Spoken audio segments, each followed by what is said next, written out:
안녕하세요. 제가 시작할 때 원래 별 말 없이 막 진도를 나가는데 오늘은 조금 들어가는 얘기가 있어요. 그래서 어떻게 제출해 주시고 그런 부분 설명 먼저 드리겠습니다. 1교시 논술 기본이고요. 말 그대로 기본이라서 가장 쉬운 내용인 건 맞지만 이 기본이 없는데 위에 아무리 내용을 올려도 이게 흐트러지겠죠. 그래서 가장 기본적인 내용을 다루지만 가장 중요한 내용입니다. 그래서 사실상 1월부터 4월까지 이 논술 기본만 잘 들으면 다른 문제들이 다 풀려요.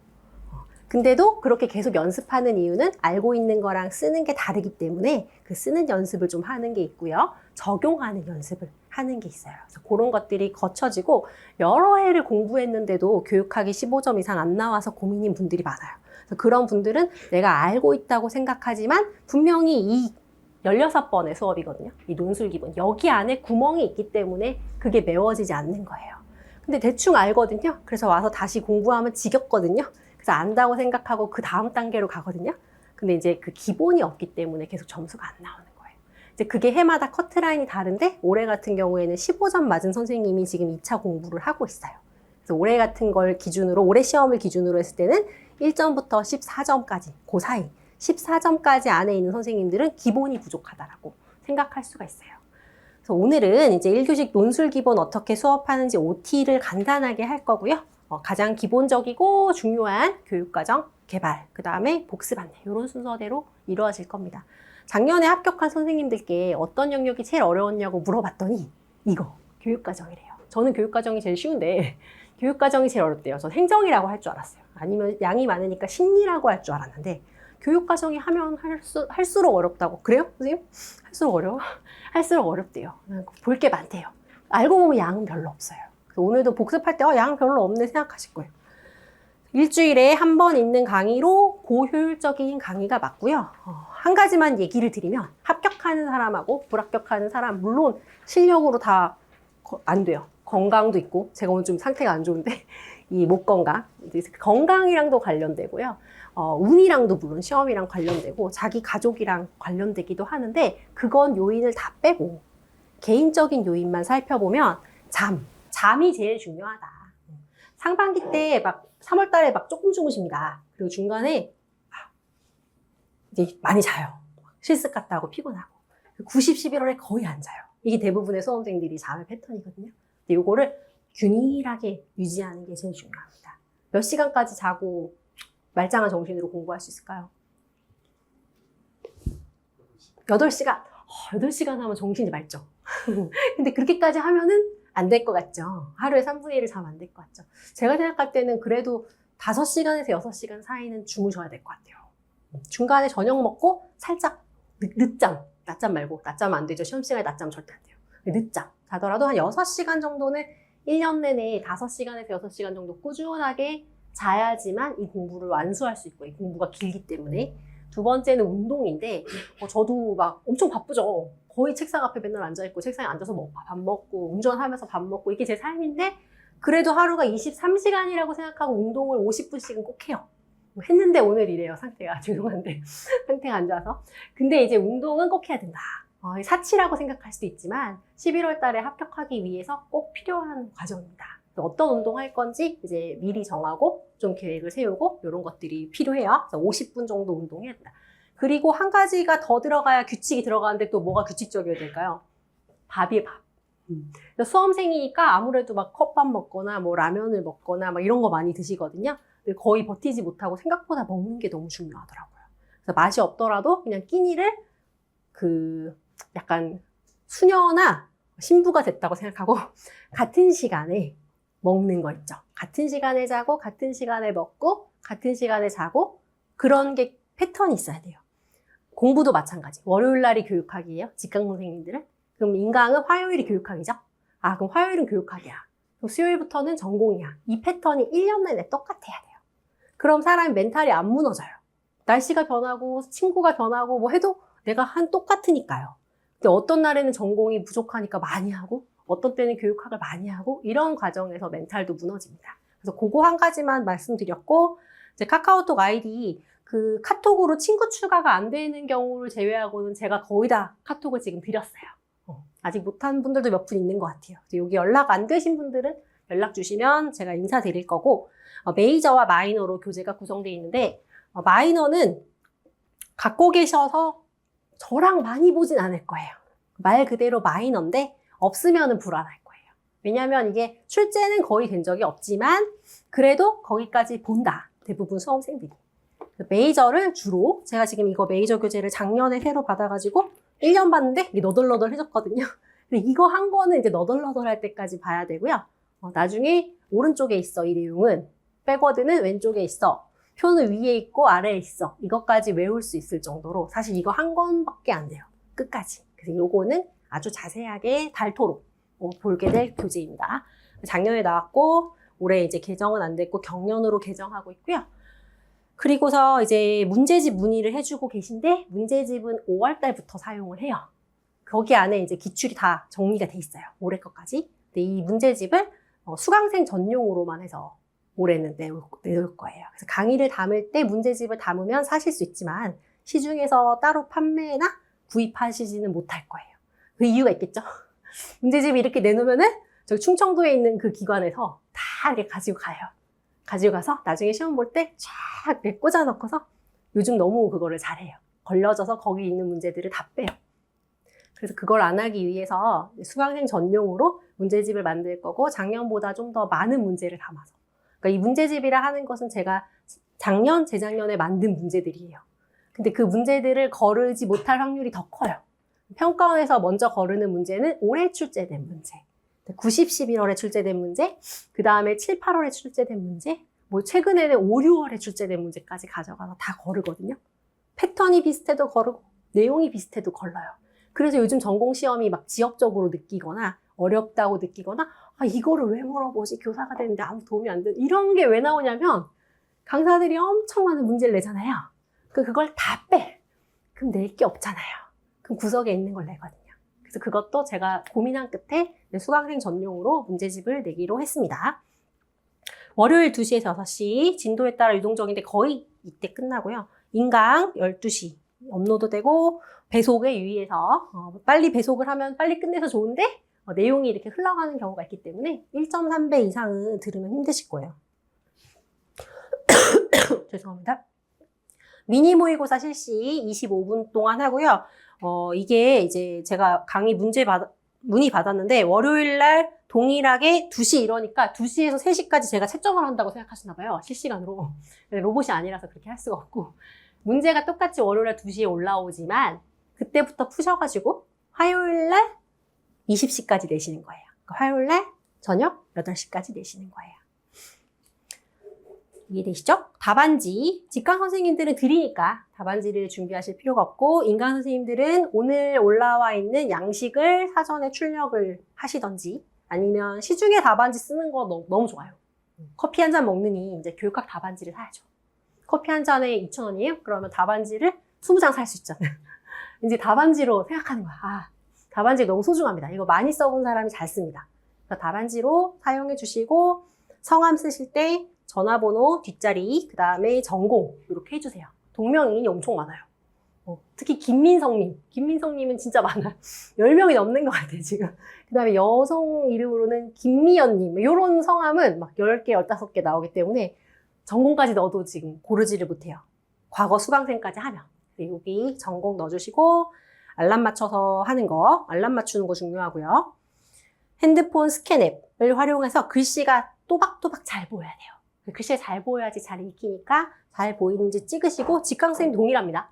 직강선생님들도 여기서 쓰시고 카메라로 찍으시고 그 다음에 문제지에 보면은 QR이 있어요. 그래서 그 QR 코드를 찍으시면 카카오 채널로 연결이 돼요. 그래서 거기에다가 이게 쭉 답안지 하나를 띡 올리시면 돼요. 답안지 띡 올리고 감사합니다. 저는 뭐 사회전공 누구입니다. 이렇게 해도 제가 답을 안 해요. 그러니까 그냥 요것만 올리시면 돼요. 한 가지만. 여기 답안지를 가끔 이렇게 누워서 보내시는 분이 있어요. 그러면 이제 채점할 때 돌려서 해야 되기 때문에 시간이 이게 엄청 오래 걸려요. 별거 아니지만. 그래서 이렇게 세로로 보이게 전송해 주시고 작년까지는 화요일 18시까지였는데 그거는 좀 소박하게 약간 공부는 열심히 했으면서도 18점 맞아서 합격하지 뭐 이런 마음으로 18시까지였는데 올해 문제를 보니까 20점도 노려볼 만 하겠다. 괜찮다. 열심히 해서 20점 맞아보자. 제가 다 20C로 바꿨어요, 올해는. 그래서 20C까지 받고 있습니다. 20점 맞다는 그런 기원을 하는 의미에서. 그래서 월요일날 다음 주에 모의고사 볼 거고요. 그러면 화요일날 8시까지 제출하게 되실 거고, 채점에 실시간 로봇이 아닙니다. 그래서 일주일이 걸려요. 최대 일주일인데, 뭐, 하루 만에 받아보시는 분도 있고, 이틀 만에 받아보시는 분도 있고, 뭐, 지난주에는 하루 만에 받았는데, 그 다음 주에는 일주일 걸리기도 하고. 근데 일주일 안엔 다 돼요. 일주일 안에 안 되면 누락된 거니까 연락을 주셔야 됩니다. 그래서 일주일 소요되면 이제 네이버 카페에 석자 평균, 이런 것들이 올라가요. 그래서 이게 어떻게 했는지 안 중요해요. 제출하는 게 중요해요. 이게 출석이니까. 그럼 이거를 몇 번 내야지 1월에서 4월이 끝나요? 15번이요.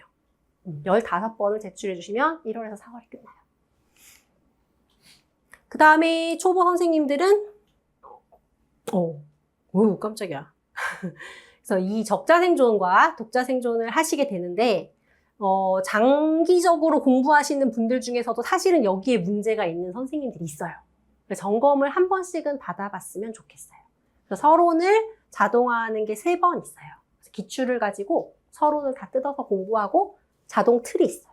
그 틀 안에다가 단어를 탁탁 집어넣어서 서론을 만들어서 사진 찍어서 보내는 게 서론이 제일 쉽습니다. 서론을 해야 미니 모의고사 할 수가 있어요. 그래서 서론 3번, 그 다음에 결론이 쉬워요. 그래서 결론을 3번 이렇게 하고요.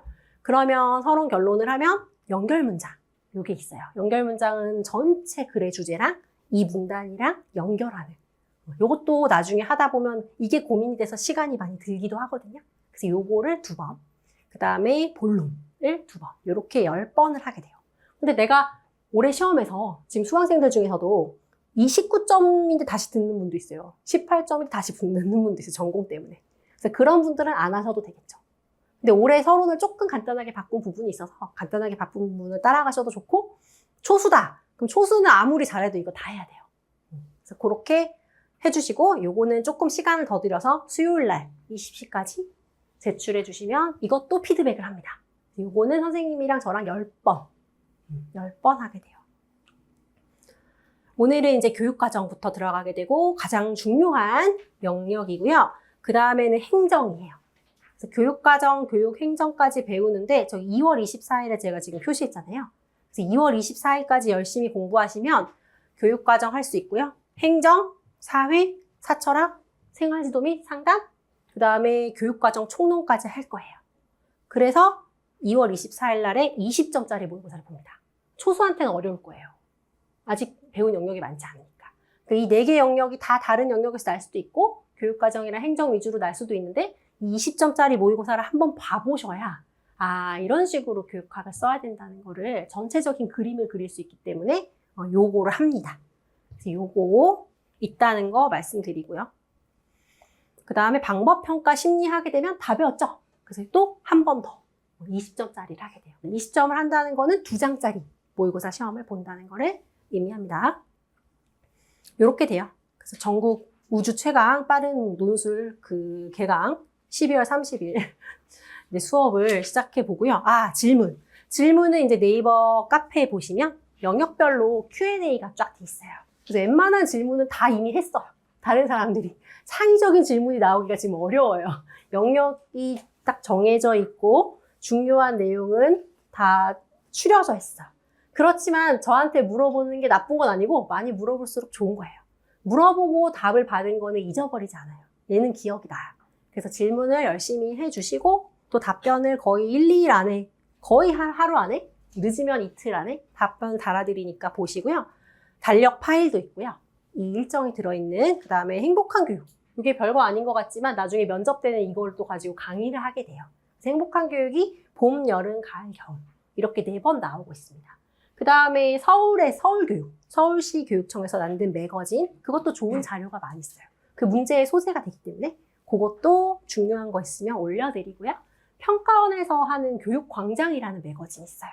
걔는 좀 반절은 엄청 학문적이고 반절은 현실적인 건데 저는 그 중에서 학문적인 거는 참고하고 현실적인 걸 위주로 또 소개를 드릴 거예요. 그래서 그런 내용들이 대부분 이제 유용한 자료는 카페에 올라간다. 이렇게 생각하시면 됩니다. 그래서 오늘은 지금 이제 강의를 쫙 진행하고 있지만 다음 주부터는 오시면 시험 먼저 봐요. 보시고 해설 먼저 해요. 그 다음에 진도 나간다. 이렇게 생각하시면 되겠습니다. 이렇게 생겼죠. 오늘 할 내용이에요. 오늘 배울 내용은 요거 한 장이에요. 요거 한 장이라서 별거 없는데 여기 쪽수가 있습니다. 8쪽입니다. 교재 8쪽입니다. 별거 없네 싶은데 되게 나중에 9월, 10월, 11월까지 계속 찾아보는 내용이에요. 은근히 깊어요.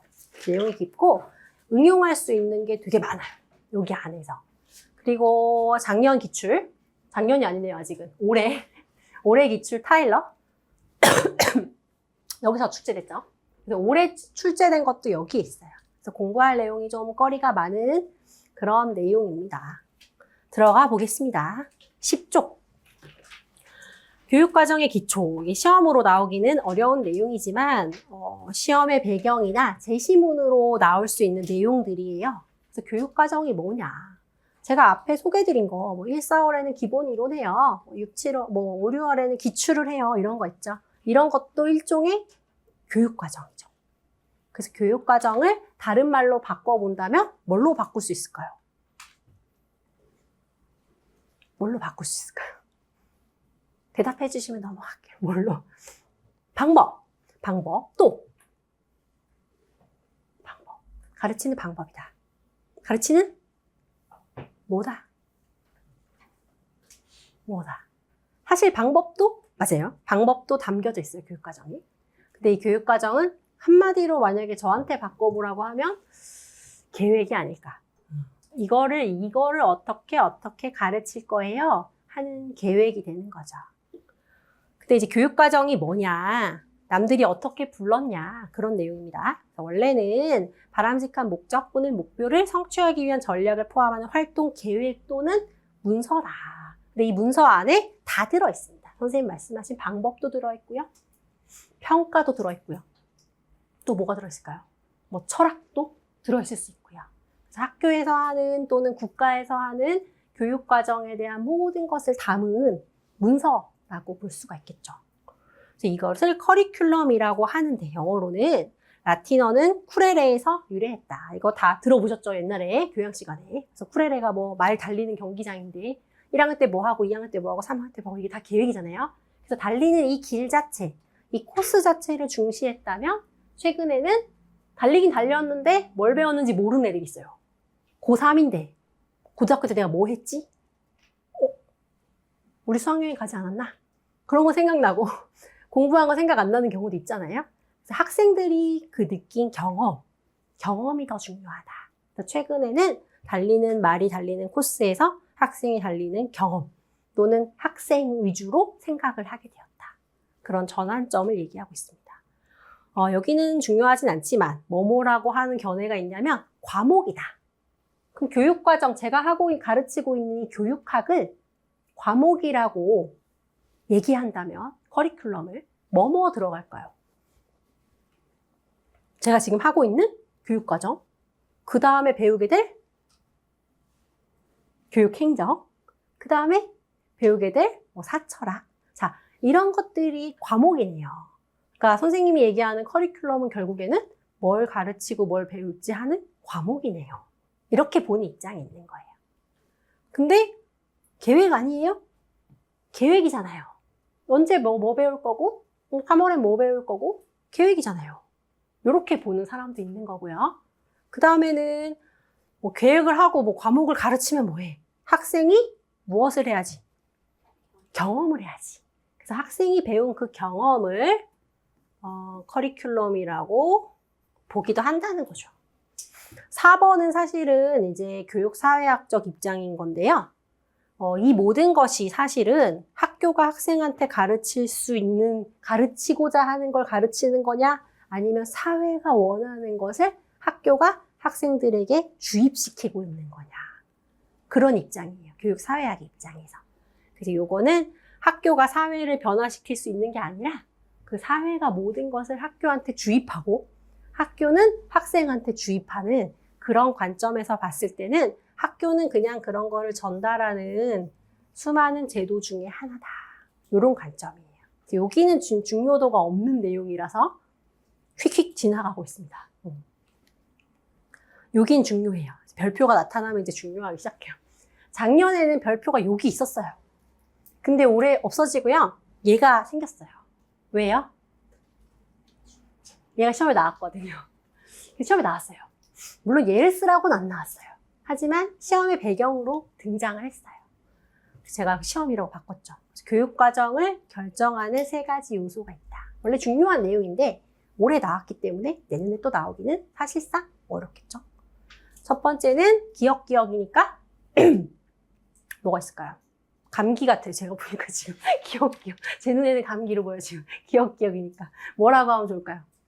교과. 그죠? 교과예요. 학문 교과.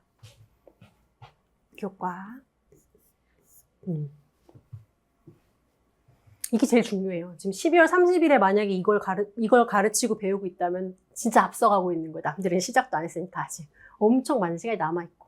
근데 되게 중요한 내용이에요. 교과. 무엇을 가르치고 무엇을 배울지는 어떤 학문이 정한다. 자, 그러면 우리 선생님들 중에서 지금 다양한데 전공이 역사 선생님도 있단 말이에요. 그럼 역사 선생님 같은 경우에는 뭐 한국사도 배워야 되고, 뭐 중국사도 배워야 되고, 제가 잘 몰라요. 서양사도 배워야 되고, 있다. 그럼 이것에 의해서 가르치는 내용도 결정이 되겠죠. 애들 교과서도 보면 그렇게 되어 있잖아요. 그래서 교과라는 게 하나 들어가고요. 아무리 어려운 내용이어도 얘네들한테 맞춰서 가르쳐 줘야 되죠. 이게 학습자. 다른 말로는 2단어로 줄이면 학생. 맞습니다. 2번이 제일 중요하죠. 요즘. 3번은 사회. 세월호 있을 때 안전 얘기가 막 많이 나왔고 어제도 그런 일이 있었고요. 그래서 사회적으로 민주주의가 지금 중요하다. 사회적으로 안전이 중요하다. 그럼 이런 것들이 교육과정에 다 녹아들잖아요. 그래서 이 3가지가 교육과정을 결정하는 큰 요소다. 이렇게 기본적인 어떤 내용이 중요하냐면요. 교육학에서는 제가 교육과정과 관련해서 유명한 교수님들의 책을 막 15권씩 갖고 있단 말이에요. 그럼 15권을 뽑아가지고 쫙 보잖아요. 그럼 어떤 내용은 어떤 교수님이 얘기했고 어떤 교수님이 얘기 안 했어. 근데 이런 내용은 어떤 교수님이나 다 얘기해요. 모든 책에 다 꽂혀 있어요. 그 얘기는 출제 가능성이 높다는 거죠. 중요하다는 거예요. 물론 짓궂게 다 죽어라 이러면서 저기 구석에서 A만 얘기한 그런 이론을 임용해낼 수도 있어요. 내기도 해요. 최근에 그런 추세가 늘었어요. 근데 그거는 다 같이 틀리는 거니까 신경 쓸 부분이 아니고 다 같이 논의하고 있는 그런 것들이 중요하고 얘는 이제 그런 거에 속하는 거죠. 그럼 교과, 학습자, 사회를 앞으로 이렇게 삼각형으로 이렇게 그려가지고 교육과정을 결정하는 3세 요소라고 생각을 해보자. 너무 소심해져서 지금 아파가지고. 크게 해야지. 그래서 이렇게 세 요소라고 생각을 해보자. 그러면 어떤 교육과정은 교과 중심으로 이루어지는 교육과정도 있을 거고요. 삼각형인데 크게. 어디는 학습자가 중심으로 이루어지는 교육과정이 있을 거고요.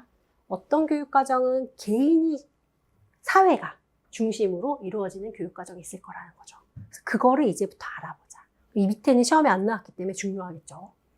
그럼 학습자, 이 3개 중에서 학습자, 학생을 중심으로 한 교육과정의 예를 들어봐라. 이거는 대부분의 책에 다 있는 내용이에요. 그러면 이런 것들이 있다는 거죠. 첫 번째 뭐가 있어요? 경험 중심 교육과정. 그래서 공부하실 때 눈도 강의를 봐야 되지만 소리도 들어야 되고 계속 제가 하는 중요한 얘기를 계속 얘기하셔야 돼요. 그래야 복습 시간이 줄어들어요.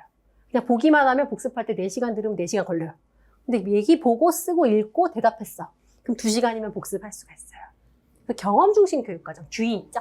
좀 이따 다음 주에 자세히 할 건데 경험 중심 교육과정에서는 물론 교과, 학습자, 사회를 다 중요시하지만 학습자를 가장 중요시한다는 거죠. 시험에 낼 만한 거리죠. 그 다음에는 인간 중심 교육과정. 자아 실현, 개인의 다른 경험 이런 것들을 강조하는 교육과정. 자, 인지주의 교육과정 이건 잘 못 들어봤는데요. 이게 누구의 이름이 여기 들어가야 될까요? 인지주의. 힌트. PC. 그 체육 전공하는 피 선생님 말고 PC 있어요. PC. 삐아제 선생님. 그죠? 삐아제 선생님, 그런 분들이 하신 인지주의 교육과정은 학습자가 어느 정도까지 발달했는지 그 발달 수준에 맞춰서 가르치라고 했기 때문에 그 중심이 학습자에게 있는 거예요. 구성주의 교육과정, 이거 많이 들어보셨죠? 11월 달에 시험에 나온 배경이기도 하고요. 그래서 요거 중요하고요. 그럼 학습자만 중요하게 생각한 교육과정만 있냐? 아니다. 학문을 중심으로 한 교육과정도 있다. 교과 중심 교육과정. 그죠? 그 다음에 학문 중심 교육과정. 당연하죠. 말만 봐도 그 두 가지가 대표적인 거고, 다른 것들은 괜찮다. 자, 그럼 학습자 했고, 그죠? 학문 했고, 뭘 안 했어요? 사회를 안 했어요. 근데 교재에는 지금 사회가 없거든요. 그래서 사회를 한 가지 더 보여드리면, 요거는 이제 기록해 놓을만 하시겠죠. 사회를 중심으로 한 교육과정에는 뭐가 있냐? 대표적인 게 중핵 교육과정이 있습니다. 사회에서 해결해 줬으면 하는 그런 문제점을 중심으로 해서 그 문제점을 해결하는 것을 바탕으로 교육과정을 꾸릴 수 있는 게 중핵 교육과정이거든요. 중핵은 배꼽을 말하는 거잖아요. 제일 중간, 중핵. 그 사회의 문제를 중간 핵으로 놓고 교육과정을 꾸린 것을 중핵 교육과정이다. 그리고 제가 여기 와서 다양한 전공 선생님들을 만났는데 그 직업 고등학교로 가시는 선생님들도 많이 계시더라고요. 그런 학교에서 하는 직업 교육과정. 사회에서 요구하는 그 직업을 갖기 위해서 준비하는 교육과정이죠. 그래서 이 내용은 중요한 내용입니다, 지금. 넘어가도 될까요? 네. 이 시험이에요. 자, 지금 이 시험을 보면은 막 알레르기가 생기신 선생님들이 몇 분 계신데 어쩔 수 없이 소개를 드렸고, 그 아픔을 달래고자 올해 귀여운 캐릭터를 만들었어요. 이 애가 나오면은 기출이다. 2025 기출이다, 그죠? 여기 이 문제에 도대체 어디 뭐가 나왔다는 거냐 보자는 거죠. 신임교사 한 번만 읽어주실래요? 제가 죽어가기 때문에. 예, 읽어주실래요? 시작.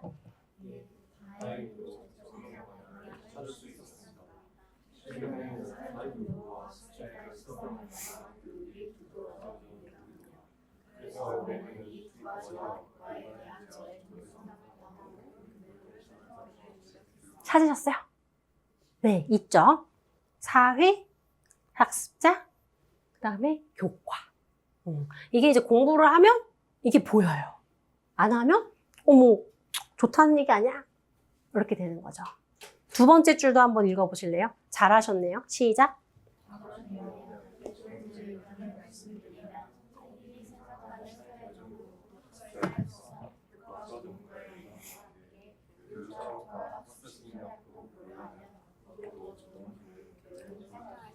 여기도 있어요? 찾으셨어요? 사회, 학습자, 교과.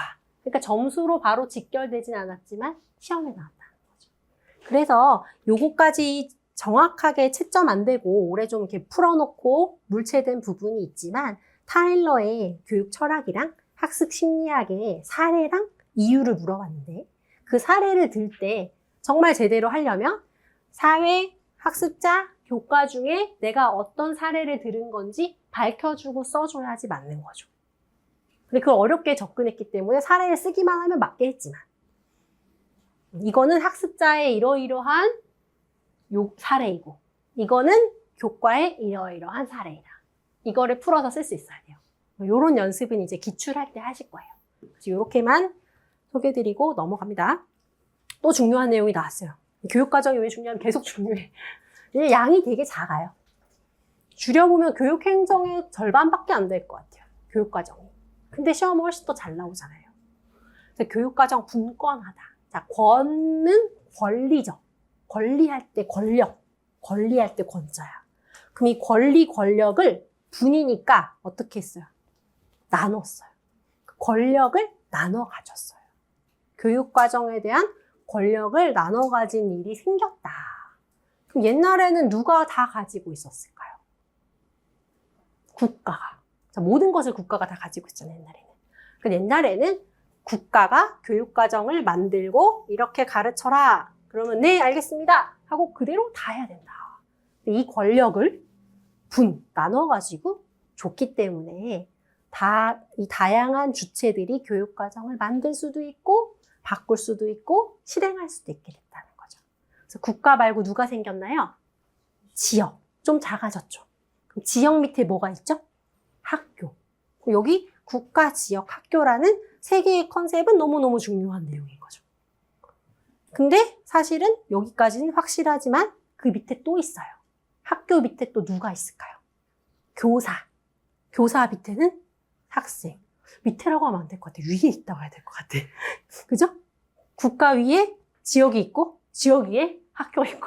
요즘 얘기하는 거예요. 학교 위에 교사가 있고, 교사 위에 학생이 있잖아요.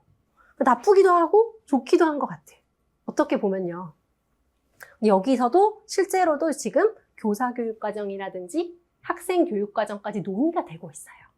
교사교육과정까지는 많은 학자들이 얘기하고 있고 학생교육과정까지는 아직은 아니고. 근데 이제 세 가지 컨셉 얘기하면 기본적으로는 이 프레임이 나오게 돼요. 그래서 국가가 만들었고 이렇게 가르쳐라 하는 교육과정을 무슨 교육과정이라 그래요?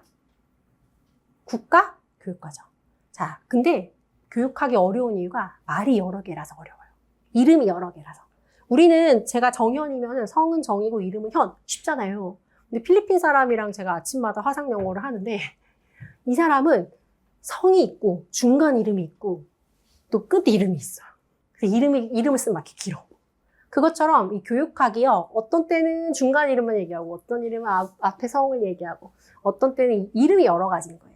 그래서 국가교육과정이라고 써 있는데 어떤 책이나 문제에서는 선생님들한테 국가 수준의 교육과정 또는 국가 수준 교육과정 이렇게 말하기도 해요.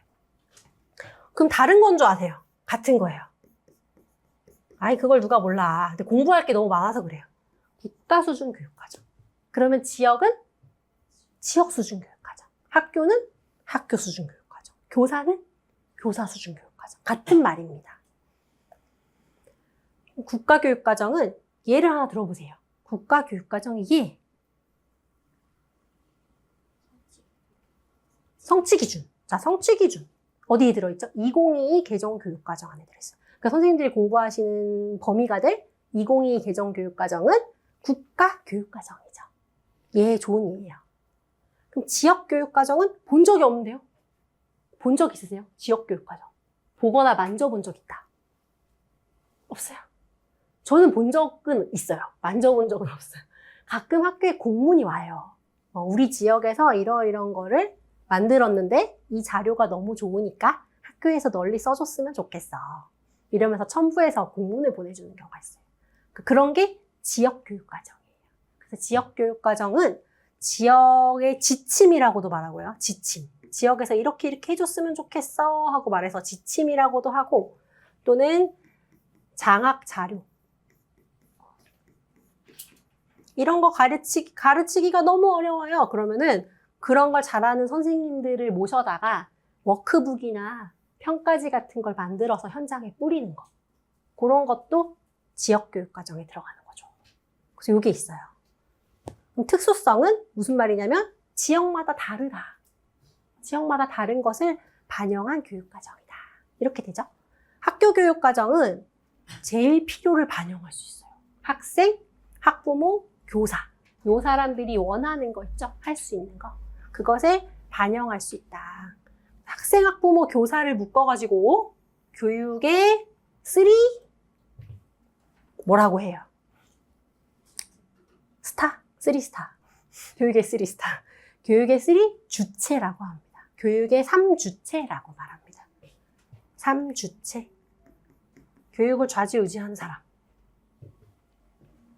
이것도 나중에 총론에 있습니다. 요거는 엄청 중요하다. 그러면 이제 요즘 시험은 교육과정 분권화에 따라 옛날에는 국가교육과정 위주였는데 앞으로는 누구누구 위주인지 써라. 이런 건 안 나와요. 그런 문제가 나왔으면 좋겠잖아. 막. 속이 시원한 문제. 그럼 내가 답을 하려고 했어. 지역교육과정, 학교교육과정이라고 답을 하려고 했어. 근데 요즘 시험 문제 어떻냐면 제 시문에 이거 지역과정 분권화에 따라서 국가교육과정이 있었는데 그 다음에 지역교육과정, 학교교육과정이 있다. 뭐야 내가 외운 거 다 써놨잖아 지들이. 나보고 뭘 쓰라고 하는 거야. 이런 게 요즘 문제. 그래서 수험생들이 막 어디 가서 한 대 맞은 느낌. 그런 느낌이거든요. 뭘 물어보냐면 다 줘놓고서 왜 필요하냐. 이거 왜 필요해요? 이걸 물어보는 거예요. 뭐 다 알려줘 놓고서 필요하겠지. 내 할 바임, 그죠? 근데 써주라고 하니까 시간이 걸리는 거지. 힘든 거예요.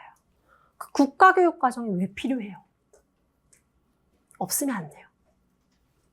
선생님들 강론 외우느라고 머리 빠지잖아요. 강론의 그 내용체계 막 다 외워야 되잖아요. 그죠? 없애버려. 좋다. 없애버리자. 왜 안 되냐? 왜 안 되냐 해서 찾으시면 돼요. 왜 필요하냐는. 왜 안 되죠? 통일성이 없어요. 맞아요. 그럼 없으면 그 교육과정에서 다 지정하고 있어요. 초등학교는 1, 2, 3, 4, 5, 6학년으로 한다. 중학교는 1, 2, 3학년으로 할게요. 고등학교 1, 2, 3학년으로 해요. 이거 교육과정이 정한 거예요. 그럼 이게 다 없어져 버리면요. 어느 초등학교는 8년 하고요. 어느 초등학교 4년 하고요. 어느 초등학교 2년 하고요. 자기 마음대로 하겠죠. 그럼 자기 마음대로 하지 못하게 하는 게 얘예요. 그러니까 좋은 말로 하면 통일성. 통일성. 또 다른 단어로 하면 연계성.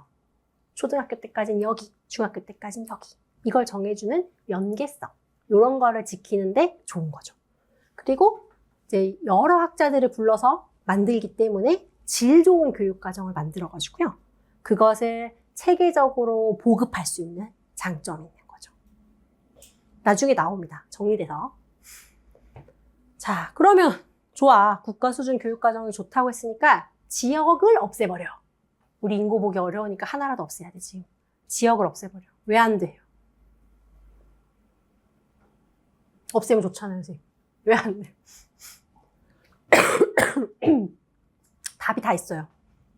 뭐 때문에 안 돼요? 특수성을 고려할 수 없어서 안 돼요. 맞아요. 지역의 특수성을 고려해 주는 게 중요해요.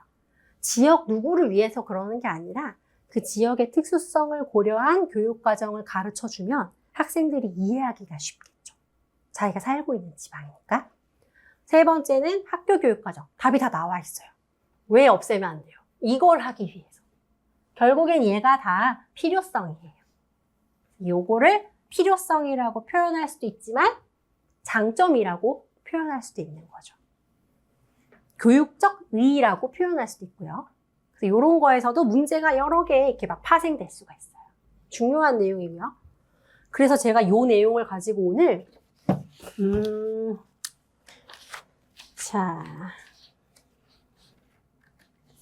좀 이따가 여기 교육학 중요 문해력이라는 자료를 한번 보실게요. 작년에는 얘가를 한쪽만 했었는데 최근 문제가 문해력을 너무 강화하고 있어가지고 두 쪽으로 만들었거든요. 그래서 나중에 이제 조금 끝나기 전에 요걸 해볼 건데 쉬는 시간에 요걸 읽어보시면 그런 내용이에요. 요 내용도 담겨져 있어요. 요 내용과 관련된 그 다음 챕터 설명드려 보겠습니다. 교육과정에 층위가 있대요. 층위. 다른 말로는 교육과정의 수준이래요. 그럼 영어로는 뭐라고 할까요? 여기 지금 강의실이 몇 층이에요? 5층. 층위. 5층이죠. 그러니까 영어로 하면 레벨입니다. 레벨. 그러니까 교육과정에 레벨이 있다. 게임도 아닌데 레벨이 있어. 1레벨, 2레벨, 3레벨 이런 레벨이 있다. 그래서 그것을 수준이라고 부르기도 하고 층이라고 부르기도 합니다. 첫 번째는 계획된 교육과정. 여기까지 선생님들이 쉬운데 제가 요걸 가르치잖아요. 그럼 이제 뭐지? 위에 것도 있었고 밑에 것도 있었고 막 이게 막 섞여요. 제가 지역교육과정으로 문제를 내잖아요. 그럼 이걸 써. 요걸로 문제를 내잖아요. 요거를 써. 그래서 오늘 공부를 잘 하시면 그걸 구분할 수 있어요. 꼭 구분하고 싶거든요. 사람 마음이. 자, 1번은 계획된 교육과정으로서 우리 교육과정을 문서로 나타내잖아요. 2022 개정교육과정이에요. 이렇게 문서로 나타내죠. 그 문서를 말하는 거예요. 어떻게 가르쳐줬으면 좋겠어 하고 계획을 세우는 문서. 그래서 얘는 다른 말로 문서로서의 교육과정 이렇게 말해요. 이제 막 머리가 아파져. 계획, 문서 같은 말이야? 같은 말이에요. 조금 이따 나올 거예요. 두 번째는 이 문서를 가지고 선생님들이 임용 열심히 보시잖아요. 외웠어. 이 문서를. 그럼 나중에 합격하면 교실에 가죠. 교실에 가서 이 문서를 학생들한테 가르치잖아요. 그럼 누가 가르쳐요? 교사가요. 그럼 교사가 그 가르치는 내용 있죠. 그것도 교육과정이잖아요. 그것을 무슨 교육과정이라고 해요? 실행된 교육과정. 교육과정이 진짜 거기 가서 열렸으니까 실행된 교육과정이라고도 하고 전개된 교육과정이라고도 해요. 이해되시죠? 교사들이 학교에서 실제로 전개한 교육과정이다. 자, 그 문서가 있었는데 그 문서가 어디로 갔어요? 선생님한테 갔어요. 선생님이 가서 실행, 전개를 했어요. 자, 그러면 그건 또 누구한테 가요? 학생. 듣는 애도 있고 안 듣는 애도 있겠죠. 물론 그러니까 학생이 듣는 애들도 있고 안 듣는 애들도 있고 들어야 되는 내용을 듣는 애들도 있고 들어야 되는 내용을 안 듣고 선생님이 주말에 놀러 갔다 오신 얘기만 듣는 애들도 있겠죠. 그러니까 이 교육과정을 그대로 다 가져가나요? 아니에요. 자기가 갖고 가고 싶은 거, 집중한 그 내용만 가져가게 되겠죠. 그래서 그게 경험된 교육과정.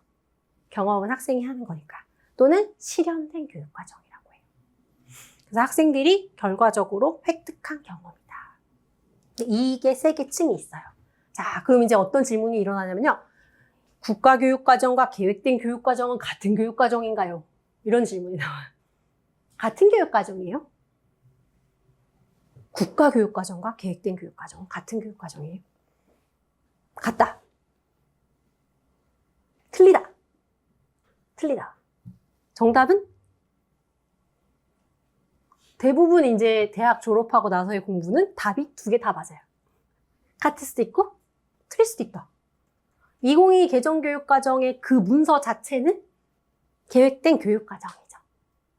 그래서 흔히 껍질만 봤을 때는 국가교육과정은 계획된 교육과정 같아. 근데 만약에 국가교육과정을 교사가 실행하면요? 그럼 국가교육과정도 실행된 교육과정이 될 수도 있겠네요. 그죠? 그럼 국가교육과정을 학생이 잘 배웠으면요? 경험된 교육과정이 될 수도 있겠죠. 그러니까 표면적으로는 이 국가교육과정이 계획된 교육이 맞지만 실질적으로는 이렇게 나타나기도 하고 이렇게 나타나기도 해요. 그래서 많은 수험생들이 저한테 줄긋기를 해달라 그래요. 국가교육과정은 계획된 교육과정으로 줄긋기를 해줘. 그리고서는 제가 그럼 뭐 그렇게 봅시다. 그럼 어떻게 되냐면 지역교육과정은 실행된 교육과정으로 줄긋기를 하려고 그래요. 그럼 절대 안 되는 거예요. 지역교육과정도 누구랑 가까운 거예요, 사실은? 계획된 교육과정이랑 가까운 거죠. 이렇게 하면 좋겠다는 내용이니까. 학교교육과정도 계획된 교육과정이랑 가까운 거죠. 그럼 항상 그런가요? 아니죠. 학교교육과정도 교사가 가르칠 수도 있고 애들이 배우는 걸 수도 있죠. 이해되세요? 좀 복잡한 내용이에요. 그래서 제가 이걸 어떻게 설명드리지? 해보면 제일 비슷한 게 그거예요. 아이스크림을 색깔로 구분할 수 있잖아요. 빨간색, 뭐 초록색, 흰색. 맛으로 구분할 수도 있잖아요. 근데 이거를 줄긋기를 할 수 없잖아요. 할 수 없는데, 그럼 초록색은, 검은색은 초콜릿 맛이니까 항상 달다. 그럼 단 건 항상 초콜릿인가? 아니잖아요. 그래서 줄긋기가 안 되는 부분이에요. 그래서 얘는 따로따로 이해를 해야만 되는 부분인데, 이 부분이 모의고사 문제로 만나면 되게 어려워요. 그래서 조금 있다가 좀 심층적으로 요거까지 읽고 나시면 훨씬 더 이해가 쉬울 것 같아요. 조금만 더 할게요. 그래서 교육과정 개발 절차 들어가는데요. 11조. 교육과정을 개발하는 순서가 있다. 절차는 쉬운 말로 하면 순서죠. 그래서 목표를 먼저 설정을 했어요. 그럼 그 목표에 맞는 내용을 뽑아가지고요. 선정은 뽑는 거예요. 필요한 내용을 뽑았어.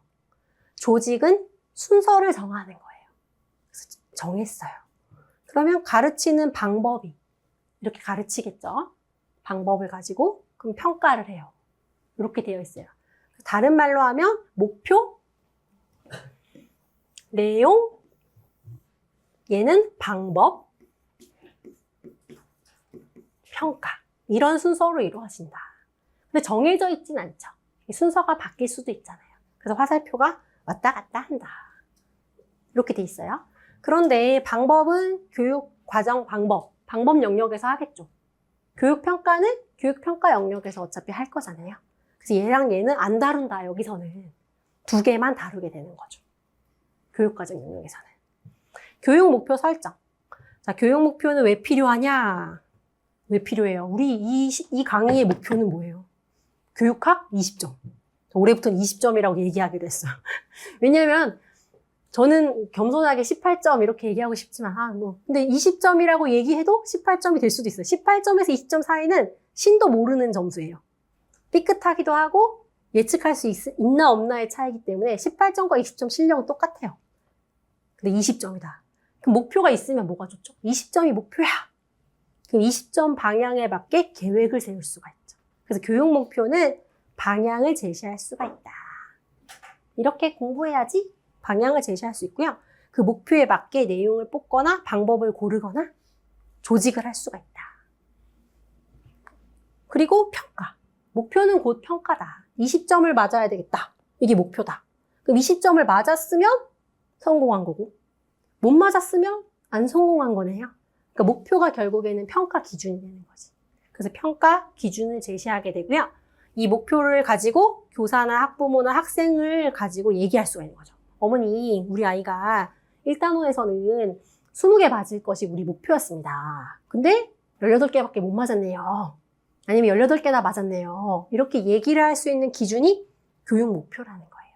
그래서 요거는 크게 외워야 될 그런 내용은 아닙니다. 달달 외워야 될 내용은 아니고 교육 목표가 왜 필요할까? 이거는 왜 이런 일을 해요? 하는 기능이랑 같다는 거죠. 계속 이런 걸 설명드리는 이유가 왜 필요할까요? 물어보는 문제로 맞췄어요. 근데 그 다음번에 제가 기능이 뭐예요? 그럼 틀려요. 그래서 같은 말이라는 거죠. 기능이다. 목표의 기능이나 목표의 필요성은 같은 말이다. 그 목표를 진술할 때 목표를 쓰잖아요. 교육 목표를. 1년 동안 열심히 해서 교육학을 20점 맞아봅시다. 이게 목표다. 그 목표를 쓸 때 어떤 점들을 조심해서 써줘야 되는가. 그게 중요합니다. 1번, 2번이 제일 중요해요. 항상. 목표는 어때야 될까요? 구체적이어야 된다. 첫 번째, 구체성이죠. 구체성. 교육학 20점 맞읍시다. 이게 아니라 교육학을 전공보다는 못하진 않을 건데요. 다른 사람보다는 잘할 거고요. 술술 쓰고 싶어. 이렇게 얘기하면 안 된다는 거죠. 교육학 그래서 뭐 할 거야? 18점과 20점 사이 맞아야지. 구체적으로 얘기를 해야 된다. 구체성. 구체적이고 명료한 행동 용어로 진술을 해야 된다. 행동 용어는 눈에 보이는 용어를 말해요. 그래서 아이가 잘 이해했다. 이해했는지 안 했는지 어떻게 알아요? 머리를 MRI 찍어볼 수도 없고. 그죠? 그거 말고 아이가 설명을 할 수 있는지, 예를 들어서 되는지, 몇 가지를 몸으로 할 수 있는지, 눈으로 보여서 변화를 볼 수 있는 그런 것을 행동 용어라고 합니다. 실현 가능성, 학생의 능력 수준, 자원의 이용 가능성에 비추어서 말 그대로 실현 가능하냐. 여기서는 중요한 단어가 학생의 능력 수준이 되겠죠. 적합성은 사실 얘랑 비슷해요. 근데 적합성이 좀 다른 거는 사회의 요구. 욕구라기보다는 요구가 맞을 것 같아요. 그래서 욕구도 틀린 건 아니지만 사회의 요구에 적절해야 된다. 선생님께서 학교에 가셔가지고 진짜 나는 사회주의가 중요하다고 생각해서 예를 들어서 정말 이게 가치 있다고 생각해서 사회선생님인데 한 학기 내내 사회주의를 가르쳤어. 사회주의 교육 안 되죠. 왜 안 되냐면 사회의 요구에 적절하지가 않아서 그런 거죠. 교육과정 정해진 대로 민주주의는 이만큼, 사회주의는 이만큼 다 배워야 되잖아요, 아이들이. 그래서 이거는 적합성은 사회라는 단어를 보면 적합성과 관련된 거죠. 타당성, 요건 좀 헷갈리는 부분이 있습니다. 학습자의 현재와 미래의 삶의 가치 있는 필수적인 것. 좀 이따 또 나와요. 포괄성, 학습자의 사소한 행동이 아니라 폭넓은 행동 특성의 변화를 포함하는 것. 6번은 일관성입니다. 일관적으로 얘기를 해줘야 된다. 이런 거에서 주로 문제 나올 만한 것이 1번, 2번. 이 부분이죠. 다른 것들은 읽어서 이해되시는 수준이에요. 그래서 예습은 필요가 없고 복습을 꼭 해오세요라고 얘기하는데 그 이유가 예습을 그냥 하시면 초수생인 경우에는 1번도 열심히 읽고 7번도 6번도 열심히 읽어보시거든요. 사실 그럴 필요는 없어요. 1번, 2번은 열심히 암기를 하고 이해해야 되는 부분이고 3, 4, 5, 6번은 지나가도 되는 내용이에요. 그런 내용들을 알려드릴 거기 때문에 예습은 필요가 없고 복습만 잘 해오시면 돼요. 그래서 이 그림 보시면 아까 보신 것처럼 목표가 있고 내용이 있고 방법이 있고 마지막에 뭘 해요? 평가를 해요. 이게 일관적으로 이루어져야 돼요. 일관성 있게. 목표, 내용, 방법, 평가가 꽃이 요리처럼 일관된 것을 좋은 교육, 질 높은 수업이라고 말한다는 거죠. 그래서 이런 내용도 끊임없이 계속 나올 거예요. 여기부터는 조금 어려운 내용이 있어서 쉬었다가 다시 하겠습니다.